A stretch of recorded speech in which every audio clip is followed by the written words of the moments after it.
साथियों, 9 जुलाई को मजदूर विरोधी 4 लेबर कोड के खिलाफ हड़ताल है।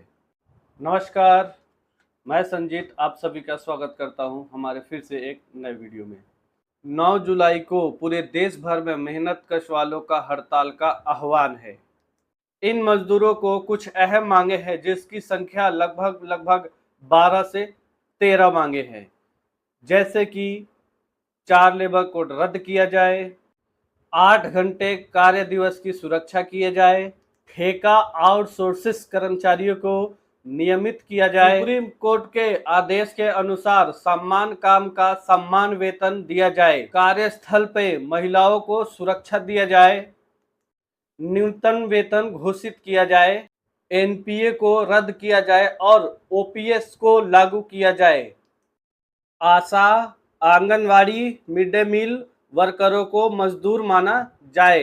असंगठित मजदूरों को ईएसआई, पीएफ तथा पेंशन सुनिश्चित किया जाए। ई रिक्शा चालकों के लिए कल्याण बोर्ड का गठन किया जाए और निर्माण मजदूरों के लिए पंजीकरण सरल किया जाए। साथियों, इसके साथ साथ इनका एक और मांगे है, जो दिल्ली का वेजिस है वो एनसीआर में लागू किया जाए।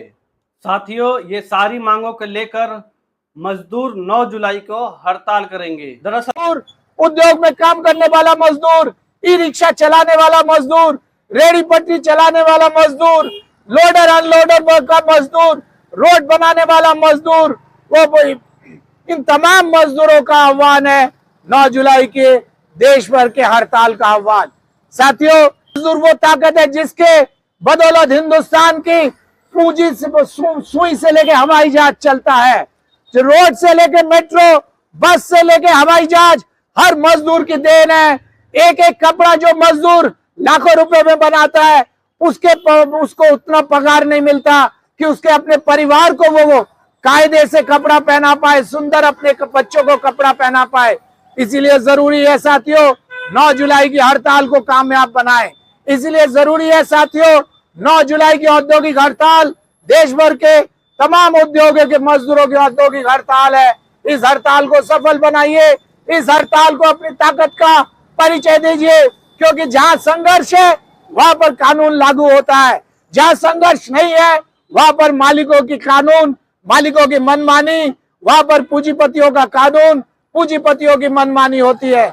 इसलिए साथियों जरूरी है अपनी ताकत, जरूरी है अपना एकता, और जरूरी है कि हम लोग सुबह 8:30 बजे जहां से भी जुलूस चलता है, जहां से भी हड़ताल का आह्वान आता है, जहां पर भी जुलूस और धरना चलता है, 9 जुलाई को हम लोग 8:30 बजे वहां पर इकट्ठे हो। याद रखिए साथियों, देश के अंदर जो दो वर्ग का है बहुत साफ है। एक वो वर्ग है जिसके पास कितना पैसा है खर्च करने के लिए, उसके पास इतना पैसा है कि उसको पता नहीं है पैसा खर्च कैसे करे, और एक वर्ग है जो 80% है, जो हर रोज उसको सोचना पड़ता है कल रोजगार बचेगा या नहीं बचेगा। एक वैसा वर्ग है जो हर रोज सोचता है कि कल हमारी रोटी कैसे मिलेगी। एक ऐसा वर्ग है जिसके बच्चे सरकारी स्कूलों में पढ़ते हैं, ओखला के अंदर, मैपुरी के अंदर, वजीरपुर के अंदर, छोटी छोटी कॉलोनियों में, झुग्गी बस्तियों में जो रहते हैं। आज बुलडोजर राज के नाम पर उनके आवास के ऊपर हमला है। एक ऐसा वर्ग है, अगर उस वर्ग के 2-2, 3-3 लोग शहर में अगर काम नहीं करते हैं, उनका गुजारा नहीं होता। एक ऐसा वर्ग है जिस वर्ग के अगर बच्चों को पढ़ाना हो तो किसी सरकारी स्कूल में जाकर नाम लिखाना पड़ता है।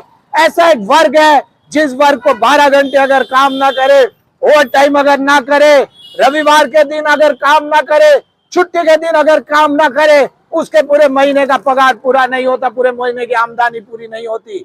इसलिए साथियों 9 जुलाई की हड़ताल मजदूरों की हड़ताल है। 9 जुलाई की हड़ताल में हम लोग ताकत बनाएं, उस हड़ताल को हम लोग सफल बनाएं। याद रखिए साथियों, हिंदुस्तान में पूंजीपति राज जो है, अडानी, अंबानी और मोदी बंधुओं का जो राज है, वो राज मजदूरों का जो शोषण है, शोषण लगातार बढ़ रहा है। अगर हम लोग संघर्ष नहीं करेंगे, हमारी 3 रोटी से हम लोग 2 रोटी में आए हैं, 2 रोटी से हमें 1 रोटी में होगा।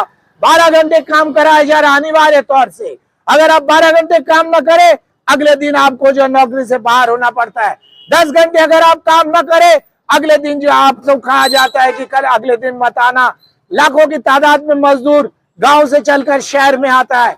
शहर के गंदी बस्तियों में, छोटी बस्तियों में, झुग्गी बस्तियों में रहने के लिए मजबूर होना पड़ता है। एक एक कमरे के अंदर 6-6, 7-7 लोग रहते हैं। 4 लोग ड्यूटी करते हैं तो 3 लोग जो है ड्यूटी कमरे के अंदर रहते हैं। इसीलिए जरूरी है साथियों, 9 जुलाई की औद्योगिक हड़ताल को हम लोग सफल बनाएं। याद रखिए साथियों, 9 जुलाई की औद्योगिक हड़ताल देश भर के मजदूरों की औद्योगिक हड़ताल है। दरअसल साथियों, मैं आपको बताना चाहता हूं कि सरकार ने 29 श्रम कानूनों को चेंज करके, उसमें बदलाव करके 4 लेबर कोड बनाया है। ये 4 लेबर कोड तब बनाया गया जब पूरा देश कोरोना के महामारी से जूझ रहा था। दरअसल ये साथियों, सरकार अपनी मनमानी चला रही है, मनमानी कर रही है। साथियों, मैं आपको बता देना चाहता हूं कि सरकार ने ये जो 4 लेबर कोड बनाया है, ये उद्योगपतियों और मालिकों को छूट देता है अपनी मनमानी करने के लिए।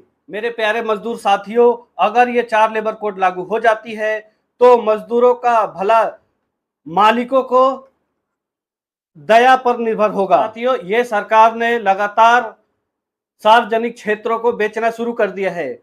आइए मैं आपको बताता हूं कि सार्वजनिक क्षेत्र क्या है, जैसे कि भेल, सेल, बीएचएल, रेलवे तथा अन्य वो सार्वजनिक क्षेत्र जिसको सरकार लगातार बेच रही है। ये जो सरकार अपने आप को डबल इंजन की सरकार कहती है, ये सरकार लगातार उन तमाम सरकारी स्थानों पर ठेका मजदूर रख रहे हैं ताकि उनको मजदूरों को जिम्मेदारी ना लेना पड़े। मेरे मजदूर साथियों, अगर मजदूर मालिकों से या ठेकेदार से अपनी सैलरी की बात करता है तो मालिक जो ठेकेदार है वो उनको नौकरी से ही निकाल देता है। ये कैसी सरकार है आपकी? ये कैसी डबल इंजन की सरकार है कि मजदूरों की बात ही नहीं सुनी जाती? उनकी ठेकेदारी प्रथा आने से एक बहुत बड़ा समस्या आ रही है। अगर मजदूर वो नौकरी के लिए अप्लाई करता है या बात करता है तो ठेकेदार द्वारा 25, 50, 1-1 लाख रुपए का डिमांड की जाती है उनको नौकरी देने के लिए। दरअसल साथियों, ये अत्याचार हम मजदूरों पे प्रतिदिन बढ़ता जा रहा है, जिसको लेकर मजदूर 9 जुलाई को हड़ताल करेंगे। तो मैं चाहूंगा कि आप 9 जुलाई को जरूर हड़ताल करिए, जरूर जुलूस में शामिल होइए। कहीं से भी हमारी वीडियो देख रहे हैं तो आप हमसे सवाल भी पूछ सकते हैं। हमने आपको नंबर भी प्रोवाइड करा दिया है।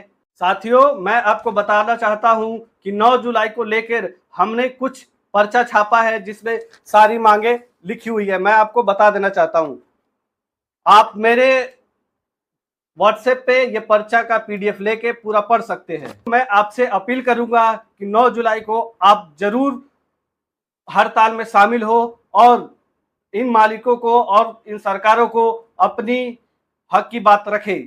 तब तक के लिए जय हिंद।